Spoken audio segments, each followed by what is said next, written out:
సర్పంచ్ ఎన్నికల్లో కాంగ్రెస్ పార్టీ అభ్యర్థులను గెలిపించాలని మహబూబాబాద్ జిల్లా గూడూరు మండల కాంగ్రెస్ పార్టీ అధ్యక్షుడు చిట్టె వెంకన్న పిలుపునిచ్చారు. కాంగ్రెస్ పార్టీ అంతా ఒకటేనని, ఇక్కడ ఎంపీ వర్గం ఎమ్మెల్యే వర్గం అంటూ ఏదీ లేదని తేల్చి చెప్పారు. కొంతమంది సర్పంచ్ అభ్యర్థులు కావాలని బీఆర్ఎస్ నాయకులతో చీకటి ఒప్పందం చేసుకుంటున్నారని ఆరోపించారు.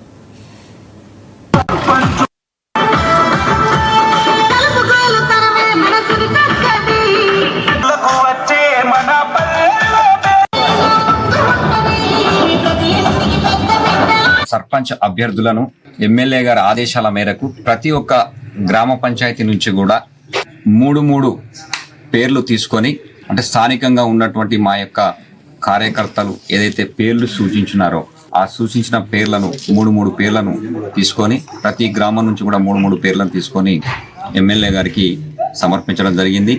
వారు ఆ 3 పేర్ల మీద సమగ్రంగా ఇంటెలిజెన్సీ వాళ్ళతో ఎవరికైతే ప్రజల మద్దతు ఉందో ఆ మద్దతు ఉన్న వాళ్ళకు మాత్రమే టికెట్ ఇస్తామని చెప్పి ఆ విధంగా ఇంటెలిజెన్సీ వాళ్ళు ఇచ్చినటువంటి రిపోర్టుతో ఆయా గ్రామాలలో సర్పంచ్ అభ్యర్థులను ఖరారు చేయడం జరిగింది. ఈ చేసిన క్రమంలో కొంతమంది ఎవరైతే అసంతృప్తులు ఉన్నారో వారు పోటీలో నిలవడం జరిగింది కొన్ని గ్రామాలలో.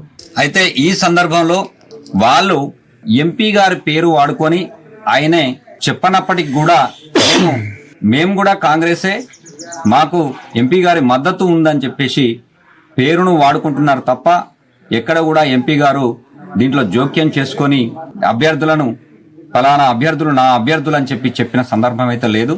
ఇదే క్రమంలో కొన్ని గ్రామాలలో బాధ్యతగా ఉండవలసిన వాళ్ళు కూడా పదవులలో బాధ్యత కలిగినటువంటి పదవులలో ఉన్నటువంటి వాళ్ళు కూడా పార్టీ నిర్ణయించినటువంటి వ్యక్తులకు కాకుండా కొంతమంది స్వతంత్ర అభ్యర్థులు సర్పంచ్